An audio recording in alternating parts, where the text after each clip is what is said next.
इस कार्यक्रम के पुण्यार्चक हैं विद्या अरह गुरु भक्त परिवार संघ, श्री राजेश लीना जैन, निकेत प्रियंका जैन, सजल प्रज्ञा जैन, सुनील समता जैन एवं पारस, रागनी अद्विक, सम्यक जैन समस्त परिवार बीना मध्य प्रदेश, श्रीमती चंपा जैन शिक्षिका, संजय संगीता, शरद रश्मि, अक्षत, आर्या, अर्क, तीर्थ समस्त जैन परिवार बीना मध्य प्रदेश, श्री गुलझारी लाल, चिरौंजी बाई, प्रदीप, रिंकू जैन, कुमारी प्रियंका, शैली, शालिनी आदि समस्त नौगांव परिवार बीना मध्य प्रदेश, श्री चंद्रभान चंदा जैन, एडवोकेट आशीष ऋचा, अभिषेक, नेहा, आनंद, अनय, आगम, अनवी, आशिका जैन समस्त जैन परिवार बीना मध्य प्रदेश, श्री पदम चंद, श्रीमती अंगूरी बाई, धर्मेंद्र, सुषमा, वीरेंद्र, ममता, रविंद्र, डिम्पल, विपिन भैया एवं अभय, आगम, हिमांशु, मिष्ठी, दीक्षा समस्त जैन परिवार, पदम श्री वेयर हाउस महावीर भोजनालय बीना मध्य प्रदेश, श्री मातेश्वरी शांति by, Shri Masab PC Jain, Shrimati Vimla बहन जी, आलोक, रीना जैन, मीठी, स्वीटी समस्त जैन परिवार बीना मध्य प्रदेश, एडवोकेट अशोक, साधना जैन, लालू, प्रीति जैन, अनिकेत, प्रख्या, प्रज्ञा, चानी, मयंक जैन समस्त जैन परिवार बीना मध्य प्रदेश, श्री रमेश चंद, सुशीला जी, अभय, श्वेता, आनंद, गुंजन, अनुज, रचना, अंश, हर्षिता समस्त जैन परिवार बीना मध्य प्रदेश, श्री पवन, मनीषा, पिंकी जैन, प्राची, हर्ष, प्रिंसी जैन समस्त कोलुआ वाला परिवार बीना मध्य प्रदेश। इस संसार में जो कुछ भी है वह सब नाशवान है। सब कुछ क्षण भंगुर है। यह संसार ही परिवर्तनशील है। इस संसार में कुछ भी स्थिर नहीं है। ऐसी अस्थिरता भरे संसार में हम आखिर सहारा किसका लें? आप लोग सोचते हैं हमने बहुत सारा इंतजाम कर लिया, हमने बहुत सारी व्यवस्था बना ली। क्या जो तुम्हारे द्वारा जोड़ी हुई संपत्ति, तुम्हारे द्वारा जोड़ी गई व्यवस्था कब तक साथ देगी? है तुम्हें इसका विश्वास? बोलो। जो हमने संसार में जोड़ा है, बड़े अरमानों से तुमने सुंदर सा घर बनाया, क्या घर तुम्हारा साथ देने वाला है? चाहे कर भी वो घर तुम्हारा साथ नहीं दे सकता है। फिर हमें संसार में शरण किसकी लें? जिसकी शरण हमें लेना चाहिए उसकी तरफ हमारा ध्यान नहीं जाता है, और जिसकी शरण मुझे नहीं लेना चाहिए उसकी तरफ हम रात दिन उसकी व्यवस्था में पागल बने घूम रहे। बोलो, बात सच है कि नहीं? कौन हमारा संसार में सहारा है? है कोई सहारा तुम्हारा? बोलो। पिताजी कहते हैं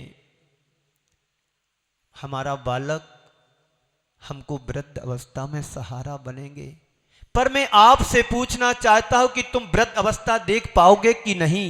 ये कोई जरूरी है? अरे एक पल की भी हमारे पास, एक पल का भी हमें कोई भरोसा नहीं कि वृद्ध तो कहां पर देखोगे। फिर किसकी शरण में जाएं? कहां जाना है? बोलो। महाराज श्री अभी यहां से छूटेंगे, घर जाएंगे, नाश्ता करेंगे,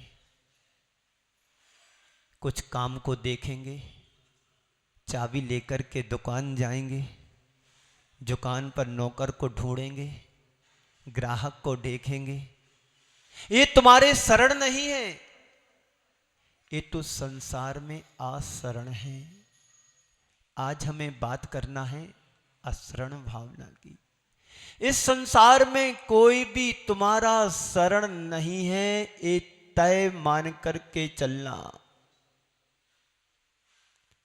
किसकी शरण में जाएं? जो तुम्हें सुरक्षा दे सके, जो तुम्हें संरक्षण दे सके, जो तुम्हारी व्यवस्था को वास्तव में शाश्वत बना सके। संत कहते इसका यदि हम गहराई से विचार किया जाए तो संसार में कहीं पर भी सुरक्षा नहीं है, कहीं पर भी संरक्षण नहीं है, कोई भी शरण नहीं है, कोई भी साथ नहीं है। संसार की हर वस्तु और संसार का हर व्यक्ति अपने आप में अनित्य है, असहाय है। तुम्हारा इस बात पर विश्वास? बोलो, कौन है तुम्हारा शरण? कोई भी शरण नहीं है। यदि हमारा संसार में शरण है तो एकमात्र हमारी अपनी आत्मा ही है। संत कहते हैं बाहर शरण खोजने की जरूरत नहीं है। तुम जितना भी बाहर भागोगे वहां पर तुम्हें कहीं पर भी शरण मिलने वाली नहीं है। तो फिर शरण है कहां? अपनी आत्मा में आत्म केंद्रित होने की जरूरत है। आत्मा का रसा स्वादन हमें आना चाहिए, आत्मा की पहचान हमें होना चाहिए। आज तक हम संसार में परिभ्रमण कर रहे हैं तो क्यों कर रहे हैं? क्योंकि हमें अपनी आत्मा की पहचान नहीं होने के कारण। जिस दिन तुम्हें अपनी आत्मा का आत्मबोध हो जाएगा उस दिन तुम्हें संसार के सारे सहयोगी साथ सब तुम्हें निरर्थक दिखाई देने लगेंगे। लेकिन अभी हमें मजा तो संसार में ही आ रहा है। ये मजा नहीं, तुम्हारे जीवन की पक्की सजा है। कई लोग जीवन को सजाते हैं फिर अंत में सजा भोग करके चले जाते हैं।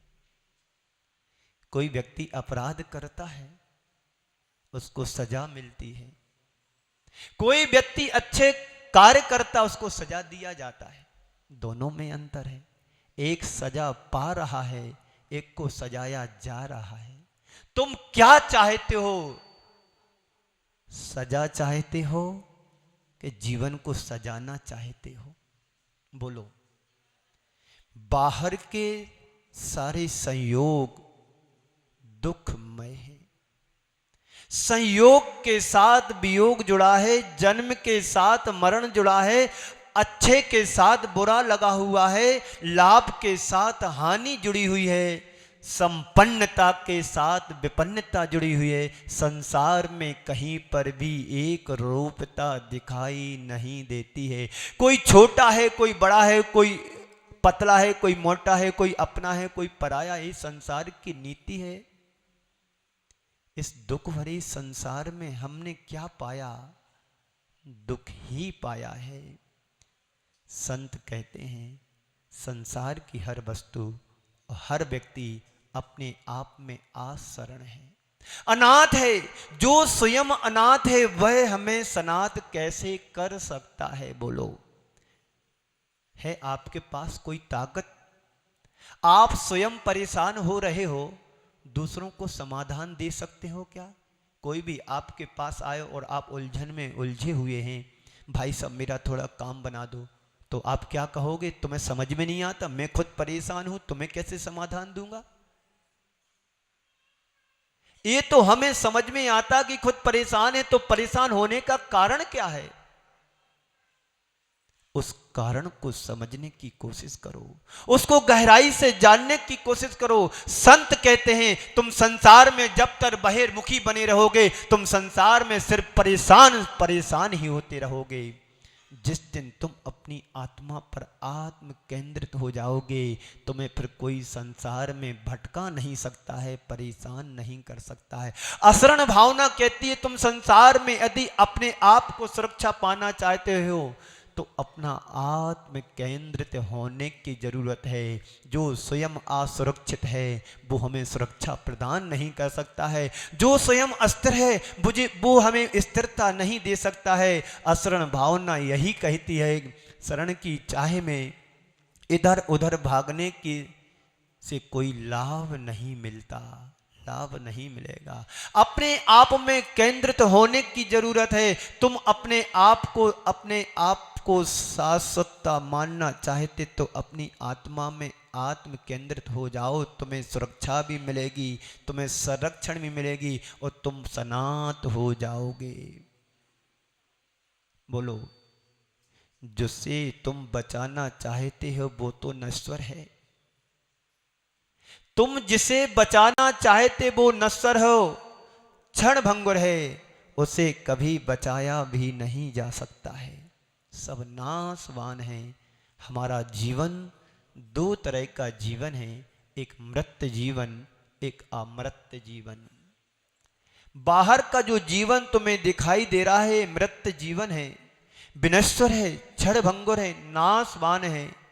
इसे हम बचाने की जितनी भी कोशिश करें इसे बचाया नहीं जा सकता है। इसे संभालने का हम कितना भी प्रयास करें इसे संभाला नहीं जा सकता है। इसका स्वरूप ही ऐसा है। यह उत्पन्न होता है, विनष्ट होता है, उत्पन्न होता है, विनष्ट होता है, नष्ट होता है, आता है और चला जाता है। मर्त करते ही कहते ही उसे हैं जो हर रोज मर रहा है। रोज ही नहीं, पल पल हमारी मृत्यु हो रही है। एक एक श्वास हमारी हमारे से अलग हो रही है। इसी को कहते हैं मृत जीवन। जगत में जो कुछ भी तुम्हें दिखाई दे रहा है वह सब मर्त है, अमर्त कुछ भी नहीं है। बाहर तुम जो कुछ देख रहे हो ये सब विध्वंसी है, नाश होने वाला है, उसे हम बचा नहीं सकते हैं। और जो भीतर का हमारा जीवन है वो अमृत है, उसे कोई मार नहीं सकता है। संत कहते हैं व्यक्ति को कोई मृत्यु से बचा नहीं सकता है। बचाने की कोशिश तुम कितनी भी कर लेना, मृत्यु से कभी व्यक्ति को बचा नहीं सकते हैं। हाँ, इतना अवश्य है, मृत्यु के डर से हम बच सकते हैं। संत कहते हैं जो मरने वाला है उसे बचाने की तुम कितनी भी कोशिश करो उसे बचा नहीं सकते हैं, और जो बचाने योग्य है उसकी तरफ तुम्हारा ध्यान भी नहीं है। असरण भावना हमें कुल यही प्रेरणा देती है। जगत में जितने भी पदार्थ हैं सब पदार्थ कैसे हैं? नाशवान हैं। आपने जब घर बनाया था घर का कैसा लगता था? बहुत सुंदर लगता था। और 50 साल बाद 60 साल बाद घर की हालत कैसी हो जाती है? बिगड़ जाती है। जब आपका जन्म हुआ था, जब आप युवा थे, तब आपकी ताकत कितनी थी? और आज 70-75 साल को पार कर रहे हैं, आपकी ताकत क्या उतनी ही है? यही जीवन हमारा मर्त जीवन है। हर पल हमारी एक एक पर्याय मृत्यु को प्राप्त हो रही हैं, एक एक श्वास हमारी मृत्यु को प्राप्त हो रही हैं। लेकिन संत कहते जो तुम्हारी आत्मा है इसको ना कोई मार सकता है ना इसको कोई गला सकता है। ये तो अजर अमर अविनाशी आत्म तत्व है तुम्हारे पास इसकी पहचान? बोलो, नहीं है ना। जब इसकी पहचान नहीं है तो ही इसलिए तो हम संसार में जो बचने योग्य नहीं है उसको बचाने की हम कोशिश करते हैं। पर संत कहते हैं इसे कोई बचा भी नहीं सकता है।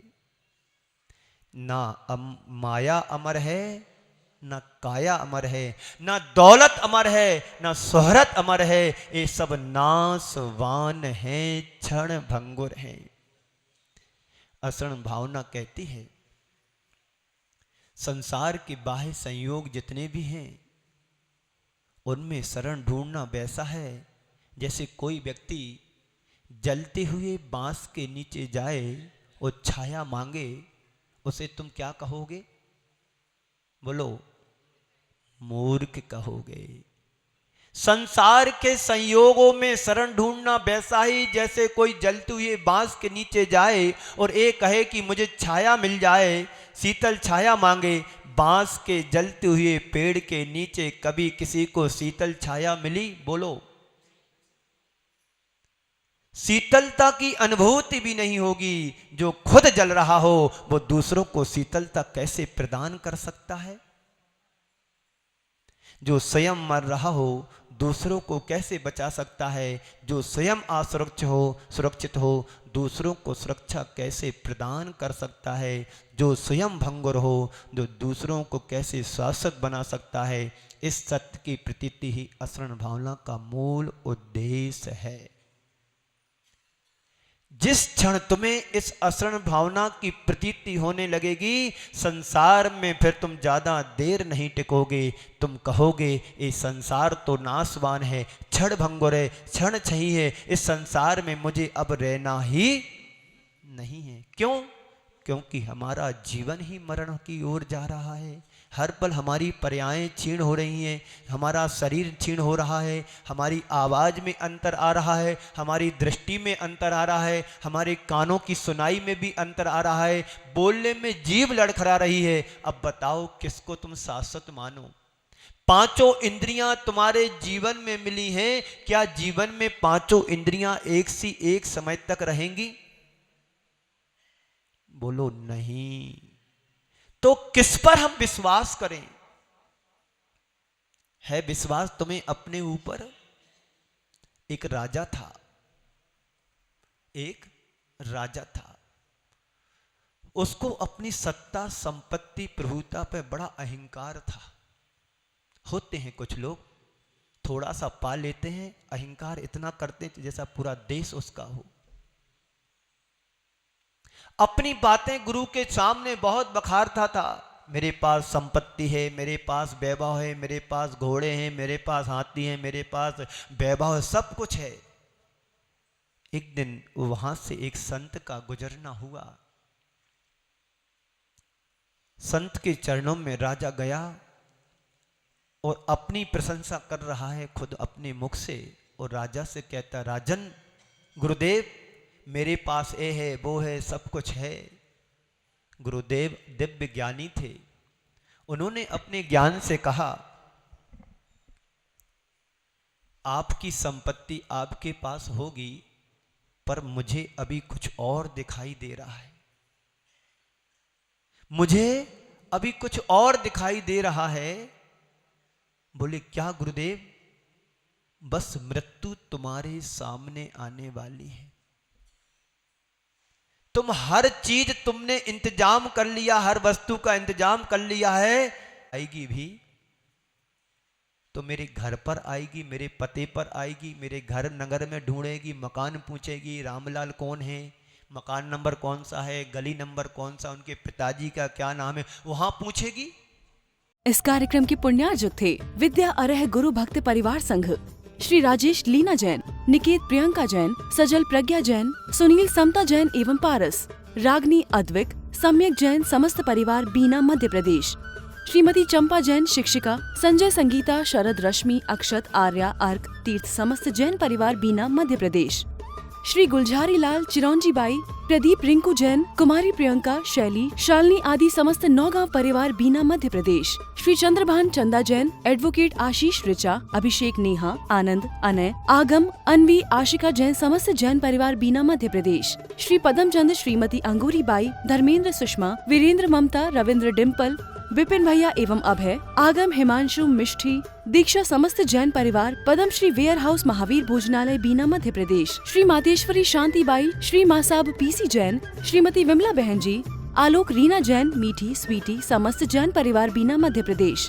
एडवोकेट अशोक, साधना जैन, लालू, प्रीति जैन, अनिकेत, प्रख्या, प्रज्ञा, चानी, मयंक जैन समस्त जैन परिवार बीना मध्य प्रदेश, श्री रमेश चंद, सुशीला जी, अभय, श्वेता, आनंद, गुंजन, अनुज, रचना, अंश, हर्षिता समस्त जैन परिवार बीना मध्य प्रदेश, श्री पवन, मनीषा, पिंकी जैन, प्राची, हर्ष, प्रिंसी जैन समस्त कोलुआ वाला परिवार बीना मध्य प्रदेश।